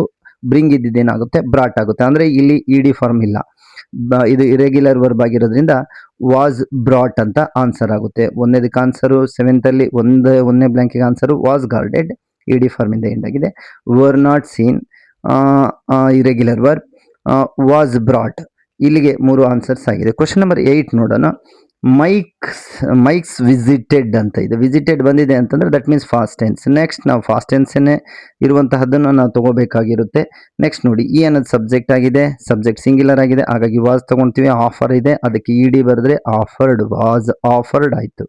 ನೆಕ್ಸ್ಟ್ ನೋಡ್ಕೊಡ್ರಿ, ಹಿಟ್ ಅನ್ನೋದು ಸಬ್ಜೆಕ್ಟ್ ಇದೆ, ಎಕ್ಸ್ಪೆಕ್ಟ್ ಅನ್ನೋದು ಬ್ರಾಕೆಟ್ ಅಲ್ಲಿ ಕೊಟ್ಟಿರುವಂತಹ ವರ್ಬ್ ಆಗಿದೆ, ಅದಕ್ಕೆ ನಾವು ಹಿಟ್ ಅನ್ನೋ ಸಬ್ಜೆಕ್ಟ್ ಸಿಂಗ್ಯುಲರ್ ಆಗಿರೋದ್ರಿಂದ ವಾಸ್ ತಗೊಳ್ತೀವಿ. ಎಕ್ಸ್ಪೆಕ್ಟ್ ಅನ್ನೋದಕ್ಕೆ ಇಡಿ ಸೇರಿಸಿದ್ರೆ ಎಕ್ಸ್ಪೆಕ್ಟೆಡ್. ಕ್ವಶನ್ ಅಲ್ಲೇ ಆನ್ಸರ್ ಹೇಳ್ತಾ ಇದ್ದೀನಿ ನಾನು, ಅದು ಬಹಳ ಮುಖ್ಯ. ಅದನ್ನು ಕರೆಕ್ಟಾಗಿ ನೀವು ಗಮನಿಸಬೇಕು. ಈ ರೀತಿ ನೀವು ಅಲ್ಲಿ ಆನ್ಸರ್ಸ್ ಅನ್ನು ನಾವು ಎಕ್ಸಾಮಿನೇಷನ್ಸ್ ಅಲ್ಲಿ ಬರೀಬೇಕಾಗುತ್ತೆ ವಿದ್ಯಾರ್ಥಿ. ನೆಕ್ಸ್ಟ್ ಈ ನ್ಯೂ ಅನ್ನೋದು ಪಾಸ್ಟ್ ಟೆನ್ಸ್ ಆಗಿದೆ, ಹಾಗಾಗಿ ಅಗೈನ್ ಮೇಡ್ ಅನ್ನೋದು ಫಾಸ್ಟ್ ಟೆನ್ಸ್ ಆಗಿದೆ. ಹಾಗಾಗಿ ನೆಕ್ಸ್ಟ್ ಸೆಂಟೆನ್ಸ್ ಏನಿದೆ ಅಲ್ಲಿ ರೆಫರ್ ಪಾಸ್ಟ್ ಟೆನ್ಸ್ ಅಲ್ಲೇ ನಾವು ಚೇಂಜ್ ಮಾಡಬೇಕಾಗಿರುತ್ತೆ. ದೇ ಅನ್ನೋದೇನಿದೆಯೋ ಅದು ಪ್ಲೂರಲ್ ಆಗಿರೋದ್ರಿಂದ ವರ್ ಅನ್ನು ತಗೋಬೇಕು. ಕನ್ಸಿಡರ್ ಆ ಪದ ಹಾಗೇನೆ ಬರ್ಕೊಂಡು ಅದಕ್ಕೆ ಇಡಿ ಸೇರಿಸಿದ್ರೆ ವರ್ ಕನ್ಸಿಡರ್ಸ್. ಅಂದ್ರೆ ಕ್ವಶನ್ ನಂಬರ್ 8ಗೆ answers was afforded, was expected and were considered. Next question number 9ಗೆ ಬರೋಣ ವಿದ್ಯಾರ್ಥಿಗಳೇ. ಕ್ವಶನ್ ನಂಬರ್ 9 ಬಂದು ಮಾರ್ಕಸ್ ವಾಸ್ ಡೂಯಿಂಗ್ ಥಿಂಗ್ಸ್ ಅಂತ ಇದೆ. Okay, U see that subject is, that means it is ಇದು past tense ಅಲ್ಲಿ ಇದೆ. ಫಾಸ್ಟ್ ಟೆನ್ಸ್ ಅಲ್ಲಿ ಇರೋದ್ರಿಂದ ಐ ಲೈಫ್ ಬ್ಯಾಂಡ್ ಫ್ರಮ್ ಉಮಾರು, ಅದು ಸಿಂಗ್ಯುಲರ್ ಸಬ್ಜೆಕ್ಟ್. ಎ ಅಂತ ಬಂದಿದೆ ಅಂದರೆ ಸಿಂಗ್ಯುಲರ್ ಸಬ್ಜೆಕ್ಟ್. ನೆಕ್ಸ್ಟ್ ಹೈರ್ ಅನ್ನುವಂತಹ ವರ್ಬ್ ಕೊಟ್ಟಿದ್ದಾನೆ. ಇದನ್ನು ಫಾಸ್ಟ್ ಟೆನ್ಸ್ ಬಂದು ಹೈರ್ಡ್, ಅಂದರೆ ಅದಕ್ಕೆ ಡಿ ಸೇರಿಸಿದ್ರೆ ಮುಗೀತು, ಹೈರ್ಡ್ ಆಗುತ್ತೆ. ಆಕ್ಚುಲಿ ಇದು ಇರೆಗ್ಯುಲರ್ ವರ್ಬೇನೆ ಆಗಿರುವಂಥದ್ದನ್ನು ನೋಡ್ಲಿಕ್ಕೆ ಸಾಧ್ಯ ಆಗುತ್ತೆ. ಹುಮಾರೋ ವಾಸ್ ಹೈರ್ಡ್ ಆನ್ಸರ್. ನೆಕ್ಸ್ಟ್ ನೋಡಿ, ನೆಕ್ಸ್ಟ್ ಇಟ್ ಅಂತ ಸಬ್ಜೆಕ್ಟ್ ಇದೆ, ಬ್ರಾಕೆಟಲ್ಲಿ ಕೊಟ್ಟಿರುವಂಥ ವರ್ಬ್ ಸ್ಟೇಷನ್ ಇದೆ, ಅದಕ್ಕೆ ಇಡಿ ಸೇರಿಸಿದ್ರೆ ಸ್ಟೇಷನ್ಡ್ ಆಗುತ್ತೆ. ಇಟ್ ಸಿಂಗ್ಯುಲರ್ ಆಗಿರೋದ್ರಿಂದ ವಾಸ್ ತಗೋಬೇಕು, was stationed, that is the right answer.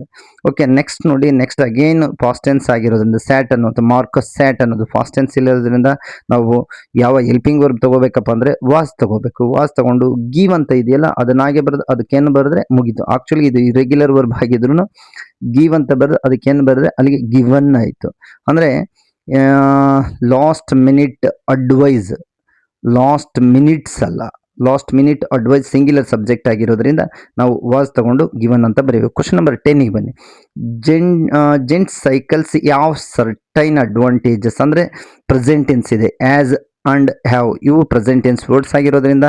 Next ನೋಡಿ ಅಲ್ಲಿ ನೆಕ್ಸ್ಟ್ ಸೆಂಟೆನ್ಸಲ್ಲಿನೂ ಹ್ಯಾವ್ ಆ್ಯನ್ ಅಡಿಷನಲ್ ಬಾರ್ ಅಂತ ಇದೆ. ನಾನು ನೆಕ್ಸ್ಟ್ ನೇರವಾಗಿ these dash prefer by some women as these have an additional bar ಅಂತ ಇದೆಯಲ್ಲ, ಅಲ್ಲಿ ಹ್ಯಾವ್ ಆ್ಯನ್ ಅಡಿಷನಲ್ ಬಾರ್ ಇದೆಯಲ್ಲ, ಹ್ಯಾವ್ ಅನ್ನೋದು ಪ್ರೆಸೆಂಟ್ ಟೆನ್ಸ್ ಆಗಿರೋದು, ನಾವು ಪ್ರೆಸೆಂಟ್ ಟೆನ್ಸ್ ಹೆಲ್ಪಿಂಗ್ ವರ್ಬ್ ತಗೊಂಡೇ ಪ್ಯಾಸಿವ್ ಫಾರ್ಮ್ ಮಾಡಬೇಕಾಗಿರುತ್ತೆ ವಿದ್ಯಾರ್ಥಿ. ಇಲ್ಲಿ ದೀಸ್ ಅನ್ನೋದು ಪ್ಲೂರಲ್ ರೆಫರೆನ್ಸ್ ಆಗಿರೋದ್ರಿಂದ, ಸಬ್ಜೆಕ್ಟ್ ಆಗಿರೋದ್ರಿಂದ ನಾವು ಆರ್ ಅನ್ನೋ ಪದ ತಗೊಂಡು ಪ್ರಿಫರ್ ಅನ್ನೋದು ಹಾಗೆ ಬರೆದು ಅದಕ್ಕೆ ಇಡಿ ಬರೆದ್ರೆ ಪ್ರಿಫರ್ಡ್, ಅಲ್ಲಿಗೆ or preferred is the answer. Okay, next question ಏನಿದೆ, ಎ ಚೈಲ್ಡ್ ಅಂತ ಇದೆ, ಸಿಂಗ್ಯುಲರ್ ಸಬ್ಜೆಕ್ಟ್ ಇದೆ, ಅದು ಸಿಂಗ್ಯುಲರ್ ಪ್ಲೂರಲ್ ಲೆಕ್ಕನೇ ಇಲ್ಲ. ಏನಕ್ಕೆ ಅಂತಂದರೆ ಅಲ್ಲಿ ಫ್ಯೂಚರ್ ಟೆನ್ಸ್ ಕ್ಯಾನ್ ಸೀಟ್ ಅಂತ ಇದೆ. ಹಾಗಾಗಿ ಮಾಡೆಲ್ ವರ್ಬ್ ಏನು ಕೊಟ್ಟಿದ್ದಾರೆ ವಿದ್ಯಾರ್ಥಿಗಳೇ, ಕ್ಯಾನ್ ಅನ್ನೋದು ಅದೇ ರೀತಿ ಬರ್ಕೋಬೇಕು. ಅದ್ರ ಜೊತೆಯಲ್ಲಿ ನಾನು ಹೇಳಿದ್ದೀನಿ ಈಗಾಗಲೇ, ಮಾಡೆಲ್ ವರ್ಬ್ಸ್ ಕೊಟ್ಟಿದ್ದಾರೆ ಅಂತಂದರೆ ಬಿ ಅನ್ನೋ ಪದ ಬರ್ಕೋಬೇಕು. ಸೀಟ್ ಅನ್ನೋದಿದೆಯಲ್ಲ ಅದಕ್ಕೆ ಸೀಟೆಡ್ ಅಂತ ಬರೀಬೇಕು. ಸೀಟ್ ಅನ್ನೋದಕ್ಕೆ ಇಡಿ ಬರೆದ್ರೆ ಸೀಟೆಡ್ ಆಗುತ್ತೆ. ಅಲ್ಲಿಗೆ ಕೆನ್ ಬಿ ಸೀಟೆಡ್, ನಾನು ಕ್ವಶನ್ ಇರೋದನ್ನೇ ಆನ್ಸರ್ ಆಗಿ ಕನ್ವರ್ಟ್ ಮಾಡಿ ಕ್ಯಾನ್ ಅನ್ನೋದು ಹಾಗೆ ಬರ್ದು ಬಿ ಅನ್ನೋದು ಬರ್ಕೋಬೇಕು. ಅಂದರೆ modal verbs can, could, shall, should, may, might, will, would ಈ ಪದಗಳು ಕೊಟ್ಟಿದ್ದಾರೆ ಅಂತಂದರೆ ನಾವು ಬಿ ಪದ ತಗೋಬೇಕು. ಎಲ್ಲಿ ಪ್ಯಾಸಿವ್ ವಾಯ್ಸ್ ಅಲ್ಲಿ, ಇದು ನಿಮಗೆ ಗೊತ್ತಿರಬೇಕು. Ken be seated. Okay, next question ಏನು ಕೊಟ್ಟಿದ್ದಾನೆ, ಡೂ ಅನ್ನೋದು ಬ್ರಾಕೆಟಲ್ಲಿ ಕೊಟ್ಟಿರುವಂಥ ವರ್ಬ್ ಇದೆ, ಅದಕ್ಕೆ ಸಬ್ಜೆಕ್ಟ್ ಏನು ಕೊಟ್ಟಿದೆ, ಕರ್ಟಿಂಗ್ ಪ್ರಾವಿಷನ್ಸ್ ಅಂತ. ಕರ್ಟಿಂಗ್ ಪ್ರಾವಿಷನ್ಸ್ ಅನ್ನುವಂಥದ್ದು ಯಾವುದು ಪ್ಲೂರಲ್ ರೆಫರೆನ್ಸ್ ವರ್ಡ್ ಆಗಿರೋದ್ರಿಂದ ನಾವು ಆರ್ ಅನ್ನೋ ಪದ ತಗೋಬೇಕು. ಯಾಕೆಂದರೆ ಇದೆಲ್ಲನೂ ಪ್ರೆಸೆಂಟ್ ಟೆನ್ಸಲ್ಲೇ ಇರೋದ್ರಿಂದ ಆರ್ ಅನ್ನು ತಗೋಬೇಕಾಗುತ್ತೆ. ಆರ್ ತಗೊಂಡು ಡೂ ಇದ್ದೇನಾಗುತ್ತೆ, ಡನ್ ಆಗುತ್ತೆ. ಈ ರೀತಿಯಾಗಿ ಕ್ವಶನ್ ನಂಬರ್ 10 ಆನ್ಸರ್ ಆಗಿರುತ್ತೆ. ಈಗ ಕ್ವಶನ್ ನಂಬರ್ 11 ನೋಡೋಣ. ಓಕೆ ವಿದ್ಯಾರ್ಥಿಗಳಿಗೆ, ಸ್ಕ್ರೀನಲ್ಲಿ ನೀವು ಕ್ವಶನ್ ನಂಬರ್ 10 ನೋಡ್ತಿದ್ದೀರಿ, ಬಟ್ ಈಗ ಕ್ವಶನ್ ನಂಬರ್ 10ಕ್ಕೆ ಆನ್ಸರ್ಸ್ ಹೇಳಿದ್ದೀನಿ. 11ಗೆ ಬನ್ನಿ. ಮೊನೆಕೋ ವಾಸ್ ಕಾಲ್ಡ್ ಅಂತ ಇದೆ. ವಾಸ್ ಕಾಲ್ಡ್ ಅಂತಂದರೆ ಫಾಸ್ಟ್ ಟೆನ್ಸ್ ಆಗಿರೋದ್ರಿಂದ ಫಾಸ್ಟ್ ರೆಫರೆನ್ಸ್ ನಾವು ಹೆಲ್ಪಿಂಗ್ ವರ್ಬ್ಸ್ ತೊಗೊಂಡು ನಾವು ಪ್ಯಾಸಿವೈಸ್ ಮಾಡಬೇಕಾಗಿರುತ್ತೆ. ಎ ಮರ್ಡರ್ ಅಂತ ಸಬ್ಜೆಕ್ಟ್ ಇರೋದ್ರಿಂದ ಅದು ಸಿಂಗ್ಯುಲರ್ ಸಬ್ಜೆಕ್ಟ್ ಆಗಿದೆ. ನೋಡಿ, ಕಮಿಟ್ ಅನ್ನುವಂಥದ್ದು ಬ್ರಾಕೆಟಲ್ಲಿ ಕೊಟ್ಟಿರುವಂಥ ವರ್ಬ್ ಆಗಿದೆ. ಎ ಮರ್ಡರ್ಗೆ ನಾವು ಕನೆಕ್ಟ್ ಆಗುವಂತಹ ಹೆಲ್ಪಿಂಗ್ ವರ್ಬ್ ಯಾವುದಪ್ಪ ಅಂದರೆ ವಾಸ್ ಅನ್ನುವಂಥ ಪದ, ವಾಸ್ ಪದ ತೊಗೊಳ್ತೀವಿ. ಅದೇ ರೀತಿ ಕಮಿಟ್ ಅನ್ನೋದೇನಿದೆಯೋ ಕಮಿಟೆಡ್ ಆಗುತ್ತೆ. ಅದಕ್ಕೆ ಇನ್ನೊಂದು ಟಿ ಬರೆದು ಇಡಿ ಬರೆದ್ರೆ ಕಮಿಟೆಡ್ ಆಯಿತು, ಅಲ್ಲಿಗೆ was committed. Next the criminal ಅನ್ನೋದು ಸಿಂಗ್ಯುಲರ್ ಆಗಿದೆ, ಅದಕ್ಕೆ ವಾಸ್ ಬರೆದು ಸೆಂಟೆನ್ಸ್ ಅನ್ನೋ ಪದನ ಅದೇ ರೀತಿ ಬರೆದು ನಾವು ಅದಕ್ಕೆ ಡಿ ಬರೆದ್ರೆ ವಾಸ್ ಸೆಂಟೆನ್ಸ್ಡ್. ಅದು ಪ್ಯಾಸಿವ್ ಫಾರ್ಮ್ ಆಯಿತು. ನೆಕ್ಸ್ಟ್ ನೋಡಿ, ಪೂರ್ತಿ ಅದು ಎಲ್ಲ ಸೆಂಟೆನ್ಸಸ್ ಫಾಸ್ಟ್ ಟೆನ್ಸಲ್ಲಿ ಇರೋದ್ರಿಂದ ನೆಕ್ಸ್ಟ್ ಆಸ್ಕ್ ಅನ್ನುವಂತಹ ಪದ ಯಾವುದು ಬ್ರಾಕೆಟಲ್ಲಿರುವಂತಹ ವರ್ಬ್ ಆಗಿದೆ. ಹಾಗಾಗಿ ಸೋ ದ ಕ್ರಿಮಿನಲ್ಸ್ ಅಲ್ಲ ಇರೋದು, ಅಲ್ಲಿ ಕ್ರಿಮಿನಲ್ ಅಂತ ಇರೋದ್ರಿಂದ ಅದು ಯಾವುದು ಸಿಂಗ್ಯುಲರ್ ವರ್ಬ್ ಆಗಿರುವಂಥದ್ರಿಂದ ನಾವು ವಾಸ್ ಅನ್ನೋ ಪದ ತಗೋಬೇಕು. ಆಸ್ಕ್ ಅನ್ನೋ ಪದಕ್ಕೆ ಇಡಿ ಬರೆದ್ರೆ ಆಸ್ಕ್ಡ್ ಅಂತ ಆಯಿತು. ನೆಕ್ಸ್ಟ್ ಇಲ್ಲಿಗೆ 3 ಆನ್ಸರ್ಸ್ ಅದು was committed, was sentenced and was asked ಅಂತ. ನಾನು ಗ್ರೀನ್ ಇಂಕಲ್ಲಿ ಕೊಟ್ಟಿರುವಂತಹ ಒಂದು ಪದಗಳನ್ನು ಅಂಡರ್ಲೈನ್ ಮಾಡಿದ್ದೀನಿ, ಫಾಸ್ಟ್ ರೆಫರೆನ್ಸ್ ಇರುವಂಥ ಪದಗಳನ್ನು ಅಂಡರ್ಲೈನ್ ಮಾಡಿದ್ದೀನಿ. ಅದನ್ನೆಲ್ಲನೂ ನೀವು ಅಬ್ಸರ್ವ್ ಮಾಡ್ಕೋಬೇಕು. ರಿಪೀಟೆಡ್ ಆಗಿ ನೀವು ಅದನ್ನು ಅಬ್ಸರ್ವ್ ಮಾಡಿ ಆ ಆನ್ಸರ್ಸು ಯಾವ ರೀತಿ ನಾನು ತೊಗೊಂಡಿದ್ದೀನಿ ಅನ್ನೋದನ್ನು ಗಮನಿಸಬೇಕು. ಕ್ವಶನ್ ನಂಬರ್ 12 ಬಂದಂಥ ಸಂದರ್ಭದಲ್ಲಿ the cycling movement dash initiate by Sheelarani Chaukat in 1991. ಇಲ್ಲಿ 1991 ಏನಿದೆಯೋ ಇದು ಫಾಸ್ಟ್ ರೆಫರೆನ್ಸ್ ವರ್ಡ್. ಹಾಗಾಗಿ ದ ಸೈಕ್ಲಿಂಗ್ ಮೂಮೆಂಟ್ ಅನ್ನೋದಕ್ಕೆ ನಾವು ಸಿಂಗ್ಯುಲರ್ ಸಬ್ಜೆಕ್ಟ್ ಆಗಿರೋದ್ರಿಂದ ವಾಸ್ ತಗೊಂಡು ಇನಿಷಿಯೇಟ್ ಅನ್ನೋ ಪದನ ಹಾಗೆ ಬರೆದು ಅದಕ್ಕೆ ಡಿ ಲೆಟರ್ ಆಡ್ ಮಾಡಿದರೆ ಏನಾಗುತ್ತಪ್ಪ ಅಂತಂದರೆ ವಾಸ್ ಇನಿಷಿಯೇಟೆಡ್ ಅನ್ನುವಂತಹ ಆನ್ಸರ್ಸ್ ಆಗುವಂಥದ್ದನ್ನು ನೋಡಲಿಕ್ಕೆ ಸಾಧ್ಯ ಆಗುತ್ತೆ. ಅದೇ ರೀತಿಯಾಗಿ ನೆಕ್ಸ್ಟ್ ಕ್ವಶನ್ ಇರುವಂಥದ್ದು ಎನ್ಕರೇಜ್ ಅನ್ನೋದು ಬ್ರಾಕೆಟಲ್ಲಿ ಕೊಟ್ಟಿರುವಂತಹ ವರ್ಬ್ ಆಗಿದೆ. ಇಲ್ಲಿ ಸಬ್ಜೆಕ್ಟ್ ಏನು ಕೊಟ್ಟಿದ್ದಾನೆ, many rural women in Pudukkottai. Many rural women in Pudukkottai singular subject ಆಗಿರೋದ್ರಿಂದ ನಾವು ವಾಸ್ ತಗೋಬೇಕು. ನೆಕ್ಸ್ಟ್ ಎನ್ಕರೇಜ್ ಅನ್ನೋದು ಅದೇ ರೀತಿ ಬರ್ಕೊಳ್ತೀವಿ, ಅಲ್ಲಿಗೆ ನಾವು ಡಿ ಅಕ್ಷರ ಸೇರಿಸಿದ್ರೆ ವಾಸ್ ಎನ್ಕರೇಜ್ಡ್ ಅನ್ನುವಂಥದ್ದು ಆನ್ಸರ್ ಆಗುತ್ತೆ. ನಾನು ಗ್ರೀನಿಂಗಲ್ಲಿ ಅದನ್ನು ಅಂಡರ್ಲೈನ್ ಮಾಡಿರುವಂಥದ್ದು ಆಗಿದೆ ವಿದ್ಯಾರ್ಥಿ. ದ ಫೇಮಸ್ ಸೈಕ್ಲಿಂಗ್ ಸಾಂಗ್ ಅನ್ನೋದು ಸಿಂಗ್ಯುಲರ್ ಸಬ್ಜೆಕ್ಟ್ ಆಗಿದೆ. ಕೊಟ್ಟಿರುವಂಥ ವರ್ಬ್ ಯಾವುದಾಗಿದೆ ಅಂತಂದರೆ ರೈಟ್ ಅನ್ನೋದಾಗಿದೆ. ಸೈಕ್ಲಿಂಗ್ ಸಾಂಗಿಗೆ ಸಿಂಗ್ಯುಲರ್ ಸಬ್ಜೆಕ್ಟಿಗೆ ನಾವು ವಾಸ್ ಅನ್ನುವಂಥ ಪದ ತೊಗೊಳ್ತೀವಿ. ರೈಟ್ ಅನ್ನೋದನ್ನು ಅದು ಫಾಸ್ಟ್ ಪಾರ್ಟಿಸಿಪಲ್ ಏನಾಗುತ್ತಪ್ಪ ಅಂದರೆ ಇದು ಇರ್ರೆಗ್ಯುಲರ್ ವರ್ಬ್ ಆಗಿರೋದನ್ನ ಇಲ್ಲಿ ಇಡಿ ವರ್ಡು ಬರಲ್ಲ, ಡಿ ಲೆಟರ್ಸ್ನು ಬರಲ್ಲ. ರಿಟರ್ನ್ ಅನ್ನೋದೇನು ರೈಟ್ ಅನ್ನೋದಕ್ಕೆ ರಿಟರ್ನ್ ಅನ್ನುವಂತಹ ಆನ್ಸರ್ ಆಗುವಂಥದ್ದನ್ನು ನೋಡಲಿಕ್ಕೆ ಸಾಧ್ಯತೆ ಆಗುತ್ತೆ. ಈ ರೀತಿಯಲ್ಲಿ ನಾವು 3 ಆನ್ಸರ್ಸ್ ಅನ್ನು ನೋಡಲಿಕ್ಕೆ ಸಾಧ್ಯತೆ ಆಗುತ್ತೆ. ಒಂದು was initiated and was encouraged and was return ಅನ್ನುವಂತಹ ಆನ್ಸರ್ಸ್ ಆಗಿರುವಂಥದ್ದನ್ನು ನೋಡಲಿಕ್ಕೆ ಸಾಧ್ಯತೆ ಆಗುತ್ತೆ. ಇನ್ನು ಕ್ವಶನ್ ನಂಬರ್ 13 ನೋಡೋಣ ವಿದ್ಯಾರ್ಥಿ. ಓಕೆ ವಿದ್ಯಾರ್ಥಿಗಳೇ, ಕ್ವಶನ್ ನಂಬರ್ 13 ಬಂದು ಬೋರ್ಗೆಸ್ ಅಬ್ಸರ್ವ್ಸ್ ದಟ್ ಆಲ್ ಥಿಂಗ್ಸ್ ಅಂತ. ಬೋರ್ಗೆಸ್ ಅಬ್ಸರ್ವ್ಸ್, ಬೋರ್ಗೆಸ್ ಅಂತಲೂ ಪ್ರೊನೌನ್ಸ್ ಮಾಡ್ಬೋದು, ಬೋರ್ಜೆಸ್ ಅಂತಲೂ ಪ್ರೊನೌನ್ಸ್ ಮಾಡ್ಬೋದು. ನಾಮಿನಲ್ ವರ್ಡ್ಸನ್ನು ಇಂಗ್ಲೀಷಲ್ಲಿ ಪ್ರೊನೌನ್ಸ್ ಮಾಡಬೇಕಾದ್ರೆ ಲಿಟಲ್ ಬಿಟ್ ವೇರಿಯೇಷನ್ ಆಗ್ಬೋದು. ಬೋರ್ಗೆಸ್ ಅಬ್ಸರ್ವ್ಸ್ ಅನ್ನುವಂಥದ್ದು ಏನಿದೆ ಪ್ರೆಸೆಂಟ್ ಟೆನ್ಸ್ ಆಗಿರುವಂಥದ್ರಿಂದ ಇಲ್ಲಿ ಕೊಟ್ಟಿರುವಂತಹ ವರ್ಬ್ಸ್ ಯಾವ ಕೊಟ್ಟಿದ್ದಾರೆ ನೋಡಿ. ಯಾವ ಗಿವ್ ಅಂತ ಇದೆ, ಯಾವ ಗಿವ್ಗೆ ಪ್ಯಾಸಿವ್ ಫಾರ್ಮ್ ಏನಪ್ಪ ಅಂತಂದರೆ ಯಾವಂತ, ಯಾವ, ಆ್ಯಸ್, ಆ್ಯಡ್ ಇವು ಇದಾವೆ ಅಂತಂದರೆ ಮೊದಲು ಆ ಪದ ಬರ್ಕೋಬೇಕು, ಹ್ಯಾವ್ ಅನ್ನೋ ಪದ ಬರ್ಕೋ. ಈ ಬರ್ಕೊಂಡು ಅದರ ನೆಕ್ಸ್ಟ್ ಪದ ಯಾವ್ದು ಬರೀಬೇಕು ಅಂದರೆ ಬೀನ್ ಅಂತ ಬರೀಬೇಕು. ನಾನು ಮತ್ತೊಂದು ಸಲ ಹೇಳ್ತೀನಿ, ಹ್ಯಾವ್ ಇರ್ಬೋದು, ಹ್ಯಾಸ್ ಇರ್ಬೋದು, ಹ್ಯಾಡ್ ಇರ್ಬೋದು. ಆ ಪದಗಳು ಕೊಟ್ಟಿದ್ದಾರೆ ಅಂತಂದರೆ ಆ ಪದಗಳು ನೇರವಾಗಿ ಬರ್ಕೋಬೇಕು. ಅದರ ಜೊತೆಯಲ್ಲಿ ಬೀನ್ ಬರೀಬೇಕು, BEEN ಬೀನ್. ಬೀನ್ ಗಿವ್ ಇದೆಯಲ್ಲ, ಗಿವ್ ಬರೆದು ಅದಕ್ಕೆ ಏನು ಬರೆದ್ರೆ ಗಿವನ್ ಅಂದರೆ ಯಾವ ಬೀನ್ ಗಿವನ್ ಪ್ಯಾಸಿವ್ ಫಾರ್ಮ್ ಆಯಿತು. ನೆಕ್ಸ್ಟ್ ಕ್ವಶನ್ ಏನು ಕೊಟ್ಟಿದ್ದಾರೆ ನೋಡಿ, ಮಸ್ಟ್ ಸಿ ಅನ್ನೋದು ಬ್ರ್ಯಾಕೆಟಲ್ಲಿ ಕೊಟ್ಟಿರುವಂತಹ ಹೆಲ್ಪಿಂಗ್ ವರ್ಬ್ಸ್ ಆಗಿದೆ. ನೀವು ಇಲ್ಲಿ ಇವು ಮಾಡೆಲ್ ವರ್ಬ್ಸ್ ಆಗಿರೋದ್ರಿಂದ ಇಲ್ಲಿ ಸಿಂಗ್ಯುಲರ್ ಸಬ್ಜೆಕ್ಟ್ ಪ್ಲೂರಲ್ ಸಬ್ಜೆಕ್ಟ್ ಬರಲ್ಲ. ಮಸ್ಟ್ ಅನ್ನೋದನ್ನ ಬರ್ಕೋಬೇಕು, ಜೊತೆಗೆ ಬಿ ಬರಿಬೇಕು. ಬಿ ಬರೆದು ಸಿ ಅನ್ನೋ ಪದಕ್ಕೆ ಸೀನ್ ಬರಿಬೇಕು. ಹೆನ್ ಬರೆದ್ರೆ ಸೀನ್ ಆಯಿತು. ನೆಕ್ಸ್ಟ್ ಸಿಗೆ ಸಿ ಬರೆದು ಎನ್ ಬರೆದ್ರೆ ಅಲ್ಲಿಗೆ ಸೀನ್ ಆಯಿತು. ಓಕೆ, ನೆಕ್ಸ್ಟ್ 3ನೇ ಪದ ಯಾವ್ದು ಕೊಟ್ಟಿದ್ದಾರಪ್ಪ ಅಂದರೆ ದಿಸ್ ಮೆಟೀರಿಯಲ್ ಸಿಂಗ್ಯುಲರ್ ಸಬ್ಜೆಕ್ಟ್ ಇದೆ. ಅಲ್ಲಿ ಯಾವುದು ಪ್ರೆಸೆಂಟ್ ಟೆನ್ಸ್ ಇದೆ. ಪ್ರೆಸೆಂಟ್ ಟೆನ್ಸ್ ಇರೋಂಥದ್ರಿಂದ ನಾವು ಈಸ್ ಬರಿಬೇಕು. ಈಸ್ ಬರೆದು ಟ್ರಾನ್ಸ್ಮ್ಯೂಟ್ ಏನಿದೆಯೋ ಅದಕ್ಕೆ ಡಿ ಬರೆದ್ರೆ ಟ್ರಾನ್ಸ್ಮ್ಯೂಟೆಡ್. ನೋಡಿ, ಕೊಟ್ಟಿರುವ ಕ್ವಶನ್ನೇ ಬರೆದು ಬರೀ ಡಿ ಅಕ್ಷರ ಬರೆದ್ರೆ ಟ್ರಾನ್ಸ್ಮ್ಯೂಟೆಡ್ ಆಯಿತು. ಮಸ್ಟ್ ಬಿ 13ನೇ ಕ್ವಶನ್ಸ್ಗೆ ಆನ್ಸರ್ಸು ಯಾವ been given, must be seen, next is transmuted. ನೀವು ಒಂದನ್ನು ಗಮನಿಸಬೇಕು, ಯಾವುದು ಮಾಡೆಲ್ ವರ್ಬ್ಸ್ ಇಲ್ಲಿ ಬಂದಿರೋ ಅಂದರೆ ಫ್ಯೂಚರ್ ರೆಫರೆನ್ಸ್ ಕಂಟೆಕ್ಸ್ಟ್ ಏನಿರುತ್ತಾ ಅದನ್ನು ಇಲ್ಲಿ ಕೊಟ್ಟಿರ್ತಾ ಅಲ್ಲಿ ಪ್ರೆಸೆಂಟ್ ಟೆನ್ಸ್ನು ಜೊತೆಗೆ ತಗೊಂಡು ಬಂದಿರುವಂಥದ್ದನ್ನು ನೋಡಲಿಕ್ಕೆ ಸಾಧ್ಯ ಆಗುತ್ತೆ. ಈ ಒಂದು ಅಬ್ಸರ್ವೇಷನ್ ನಿಮ್ಮಲ್ಲಿ ಇರಬೇಕಾಗಿರುತ್ತೆ. ನೆಕ್ಸ್ಟ್ ಕ್ವಶನ್ ನಂಬರ್ 14 ಬಂದು ಬೋರ್ಗೇಸ್ ಫಸ್ಟ್ ಲಿಟರರಿ ರೀಡಿಂಗ್ ವಾಸ್ ಅಂತೆ, ಅಂದರೆ ಪಾಸ್ಟ್ ಟೆನ್ಸ್ ಇದೆ. ಹಾಗಾಗಿ ಹಿಟ್ ಅನ್ನೋದು ಸಬ್ಜೆಕ್ಟ್ ಆಗಿದೆ. ನೆಕ್ಸ್ಟ್ ಫೈಂಡ್ ಅನ್ನೋದು ವರ್ಬ್ ಆಗಿದೆ. ನಾನು ಗ್ರೀನಿಂಗ್ ಕಲರ್ ಅಂಡರ್ಲೈನ್ ಮಾಡಿದ್ದೀನಿ. ವಾಸ್ ಅನ್ನೋದನ್ನು ಗ್ರೀನಿಂಗ್ ಕಲರ್ ಅಂಡರ್ಲೈನ್ ಮಾಡಿದ್ದೀನಿ. ಫೈಂಡ್ ಅನ್ನೋದಕ್ಕೆ ಹಿಟ್ ಅನ್ನೋದಕ್ಕೆ ನಾವು ಯಾವುದು ಸಿಂಗ್ಯುಲರ್ ಸಬ್ಜೆಕ್ಟ್ ಬಂದು ಸಿಂಗ್ಯುಲರ್ ವರ್ಬ್ ಬಂದು ವಾಸ್ ಬರುತ್ತೆ. ಫೈಂಡ್ ಅನ್ನೋದಕ್ಕೆ ಇದು ಇರೆಗ್ಯುಲರ್ ವರ್ಬ್ ಆಗಿರೋದ್ರಿಂದ ಫೈಂಡ್ಗೆ ಫೈಂಡೆಡ್ ಅಲ್ಲ ಫೌಂಡ್ ಆಗುತ್ತೆ, FOUND. ನೀಟಾಗಿ ಅರ್ಥ ಮಾಡ್ಕೋಬೇಕು. Found FOUND. ನೆಕ್ಸ್ಟ್ ನೋಡಿ it was. Next again past tense reference ಕೊಟ್ಟಿದ್ದಾನೆ, ಹಾಗಾಗಿ ಫಾಸ್ಟ್ ಟೆನ್ಸ್ ತಗೋಬೇಕು. ನೆಕ್ಸ್ಟ್ ದಟ್ ಸಬ್ಜೆಕ್ಟ್ ಕೊಡಿ. ದಟ್ ಅಂದ್ರೆ ಏನು? ದ ಬುಕ್ ಅಂತ ಅರ್ಥ. ದಟ್ ಅಂದ್ರೆ ರಿಲೇಟಿವ್ ಪ್ರೊನೌನ್ ಆಗಿರೋದ್ರಿಂದ ದ ಬುಕ್ ಅಂತ ಅರ್ಥ. ಇದಕ್ಕೆ ವರ್ಬ್ ಹೆಲ್ಪಿಂಗ್ ವರ್ಬ್ ಯಾವ್ದು ಬರುತ್ತಪ್ಪ ಅಂತಂದ್ರೆ ವಾಸ್ ಬರುತ್ತೆ. ಟ್ರಾನ್ಸ್ಲೇಟ್ ಬರೆದು ಅದಕ್ಕೆ ಡಿ ಅಕ್ಷರ ಬರೆದ್ರೆ ಟ್ರಾನ್ಸ್ಲೇಟೆಡ್ ಆಗುತ್ತೆ. Was translated, it is correct form of passive voice. Okay, next ನೋಡ್ಕೊಡ್ರಿ. ಇ ಅನ್ನುವಂತಹ ಸಬ್ಜೆಕ್ಟ್ ಇದೆ, ಎಜುಕೇಟ್ ಇದೆ. ಎಜುಕೇಟ್ಗೆ ಡಿ ಬರೆದ್ರೆ ಎಜುಕೇಟೆಡ್ ಆಗುತ್ತೆ. ಈ ಸಬ್ಜೆಕ್ಟ್ ಸಿಂಗ್ಯುಲರ್ ಆಗಿರೋದ್ರಿಂದ ವಾಸ್ ಬರೆದು ನಾವು ಎಜುಕೇಟೆಡ್ ಮಾಡಬೇಕಾಗುತ್ತೆ. ಈ ರೀತಿಯಾಗಿ ಕ್ವಶನ್ ನಂಬರ್ 14 ಆನ್ಸರ್ಸ್ ಬಂದು ವಾಸ್ ಫೌಂಡ್, ಇರೆಗ್ಯುಲರ್ ವರ್ಬ್ ತಗೊಂಡಿದ್ದಾನೆ. ನೆಕ್ಸ್ಟ್ ವಾಸ್ ಟ್ರಾನ್ಸ್ಲೇಟೆಡ್, ನಾವು ಡಿ ಲೆಟರ್ ಅನ್ನು ಬರೆದು ವಾಸ್ ಹೆಲ್ಪಿಂಗ್ ವರ್ಬ್ ತಗೊಂಡು ಬಂದಿದ್ವಿ. ಎಜುಕೇಟೆಡ್ ಡಿ ಲೆಟರ್ ಅನ್ನು ಬರೆದು ವಾಸ್ ಹೆಲ್ಪಿಂಗ್ ವರ್ಬ್ ಅನ್ನು ತಗೊಂಡು. Helping verbs are very important in passive form at the time of just. That's what writing answers, just you keep this in your mind. ಇದನ್ನ ನೀವು ಬಹಳ ನೀಟಾಗಿ ನೆನಪಲ್ಲಿ ಇಟ್ಕೊಂಡು. ಕೊನೆ ಕ್ವಶನ್, ನಮ್ಮ ಕ್ವಶನ್ ಬ್ಯಾಂಕ್ ಅಲ್ಲಿ ಕೊಟ್ಟಿರುವಂತ ಎಲ್ಲ ಆನ್ಸರ್ಸ್ಗೂ ಎಲ್ಲ ಕ್ವಶನ್ಸ್ಗೂ ಆನ್ಸರ್ಸ್ ಕೊಟ್ಟಿದ್ದೀನಿ ವಿದ್ಯಾರ್ಥಿಗಳು. ಈಗ ಕೊನೆ ಕ್ವಶನ್ ನೋಡಿ. Chipko movement took place. ಇಲ್ಲಿ everything I need to know learn in the forest ಈ ಪದದಿಂದ ತಗೊಂಡಿದ್ದಾರೆ. ಟುಕ್ ಅನ್ನುವಂಥದ್ದು ಫಾಸ್ಟ್ ರೆಫರೆನ್ಸ್ ಆಗಿರೋದ್ರಿಂದ ಹಿಟ್ ಅನ್ನುವಂತಹ ಪದ ತಗೋಬೇಕು. ಹಿಟ್ ಅನ್ನೋ ಸಬ್ಜೆಕ್ಟ್ ಏನಿದೆಯೋ ಅದು ಫಾಸ್ಟ್ ಟೆನ್ಸ್ ಆಗಿರುವಂಥದ್ರಿಂದ ವಿದ್ಯಾರ್ಥಿಗಳೇ ನೀವು ವಾಸ್ ಅನ್ನುವ ಪದ ತಗೋಬೇಕು. ಸಪೋರ್ಟ್ ಇದ್ರೆ ಇಡಿ ಸೇರಿಸಿದ್ರೆ ಸಪೋರ್ಟೆಡ್ ಆಯಿತು, ಅಂದರೆ was supported is the answer for this question. Next blank ಏನಿದೆ? ಆಪೋಸ್ ಇದೆ. ಆಪೋಸ್ಗೆ ಡಿ ಲೆಟರ್ ಸೇರಿಸಿದ್ರೆ ಆಪೋಸ್ಡ್ ಆಯಿತು.